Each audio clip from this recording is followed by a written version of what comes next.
Hei Hangosta, mä oon Saara Kankarinta ja aion puhua nyt, miten vastuu maasta, vedestä ja ilmasta on kaiken strategian ytimessä niin yrityksillä kuin yhteiskunnassa.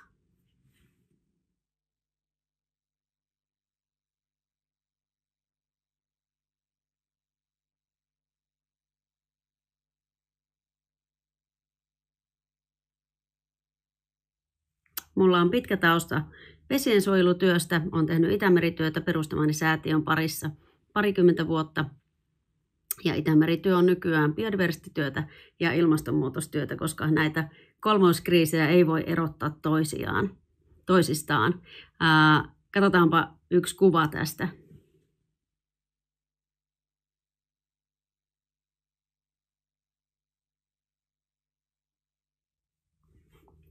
Ja mitä ilmastonmuutokseen tulee, niin on selvää, että fossiilisista polttoaineista täytyy luopua. Tämä legitimoi osaltaan kaivostoimintaa, koska toimijakseen akut tarvitsee erinäisiä kaivannaisia. Mutta se, mitä ei ajatella niin paljon kuin pitäisi, on, että veden kierto on koko ilmastonmuutoksen ytimessä ja sitä myötä myös biodiversiteetin ytimessä. Veden kierto on koko maapallon verenkierto ja rikkonainen vedenkierto on sekä syy että seuraus ilmastonmuutokselle. Ja vedenkierron korjaaminen on ensiarvoisen tärkeää. Fossiilisista pitää luopua, mutta se ei riitä. Meidän täytyy pyrkiä korjaamaan vedenkiertoa ja sitä korjataan toimivilla ekosysteemeillä sekä tietenkin vesien puhtaudella.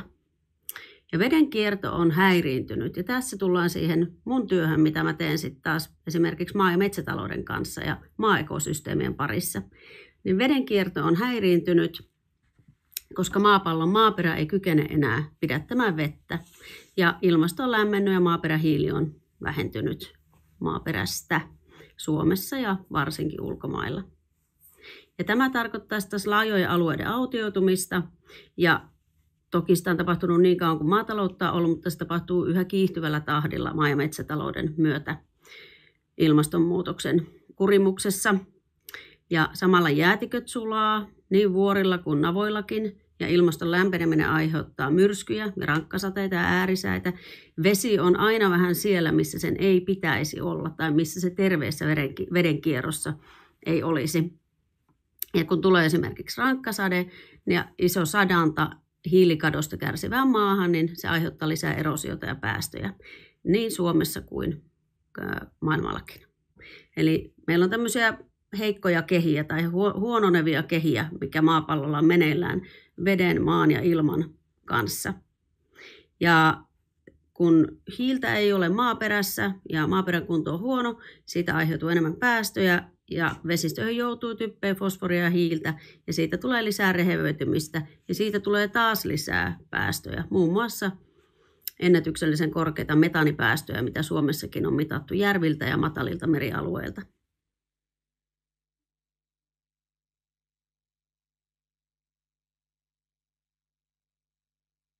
Sitten toisaalta meillä on pohjavedet, joka on äärimmäisen tärkeä asia. Maailmassa on juomavesipula, mikä on hyvin tiedettyä. Se ei vielä Suomessa ole akuutti, mutta meidän pohjavesivarat on sitäkin kullan arvoisempia.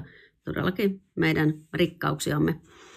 Ja makeen ja puhtaan veden pula on tietenkin tuntuva ja se näkyy jo vaikkapa Etelä-Euroopan maataloudessa, Suomessakin osin. Mutta tämä makeen veden pula tulee taatusti pahenemaan ja asettaa kaiken vedenkäytön yhä suuremman suurennuslasin alle niin maataloudessa, metsätaloudessa kuin kaivosteollisuudessa. Ja näin ollen runsaasti vettä käyttävä kaivosteollisuus tulee kyllä olemaan ison luupin alla.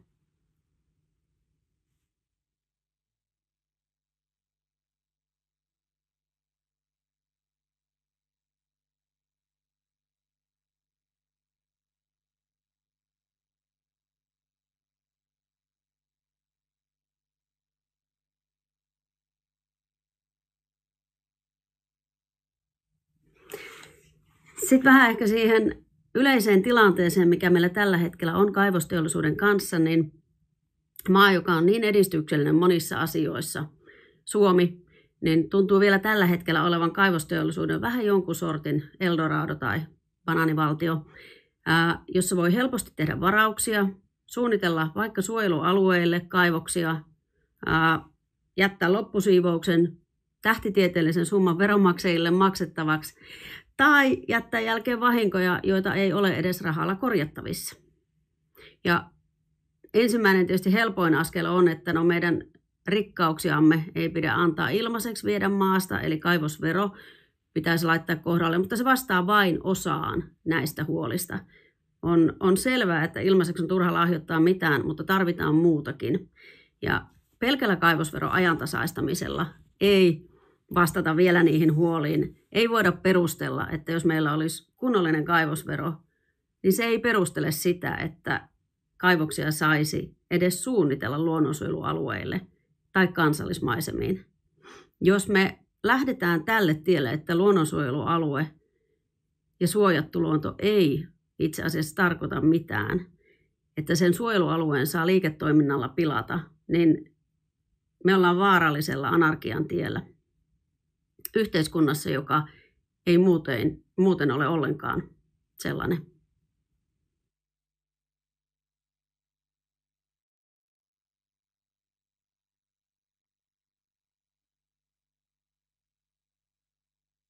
Eikä se kaivosvero vielä auta siihen, että yritysten on laskettava kannattavuus ja kannattavuuteen mukaan vastuu luonnosta ja varsinkin vastuu vedestä. Suomessa vedellä ei ole ollut arvoa. Vesi on ilmainen hyödyke, joka on kaikille saatavilla ja sitä ei koskaan tarvinnut oikein ottaa huomioon missään laskuissa, mutta sen on kyllä muututtava nyt. Vesivastuu tarkoittaa vastuuta elintärkeistä pohjavesistä ja yhtä lailla vastuuta jokien, järvien, merialueiden, veden laadun ja lajiston suhteen. Ja vesistövaikutus voi kaivoksilla olla toiminnan jälkeen vuosikymmeniä, joten jälkihoidon vakuuksien moninkertaistaminen olisi aivan välttämätön askel. Ja sitten se, että kaivoshankkeissa on varmistettava minimaalinen vaikutus ihan alusta jälkisiivoukseen saakka, ja niiden vaikutusten kanssa ja tekojen kanssa on arvioitava näiden hankkeiden hintaa realistisesti. Niinhän me muutkin tehdään liiketoiminnassa ja projekteissa, projektisuunnittelua ja arvioidaan kustannuksia. Ei sieltä voi jättää pois semmoisia, jotka on itse asiassa suurin kustannus kaikista. Vesijalanjälkihän kertoo suorasta ja epäsuorasta vedenotosta, kulutuksesta ja vesistökuormituksesta, joka tapahtuu koko siinä arvoketjussa. Se kattaa kaiken veden ja vesistövaikutuksia, joita siihen käytetään. Kaivosteollisuudelle hyvin olennainen. Veden käytön riskejä ja hallintaa tarkastellaan aina siellä paikan päällä, mihin ne vaikutukset kohdistuu. Ja jos yritys on vesivastuullinen, niin tietenkin se ottaa koko arvoketjun huomioon ja sen veden käytön ja riskit ja ne, mihin voi vaikuttaa.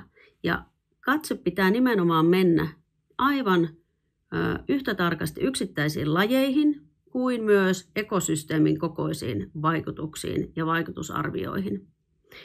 Ja riskien tunnistaminen ei riitä, vaan ne pitää eliminoida, ja jos niitä ei voi eliminoida, pitää käyttää varovaisuusperiaatetta ja jättää tekemättä.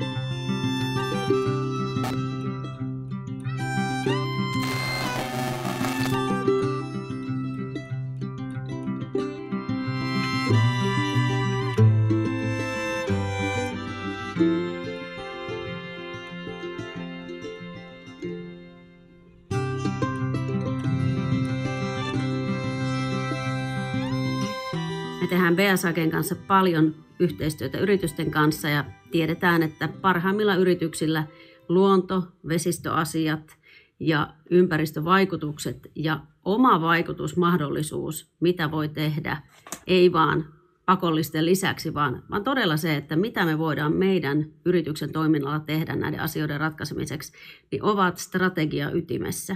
Ne eivät ole mikään päälle liimattu pieni vastuullisuusosio, vaan ne ovat strategian ytimessä.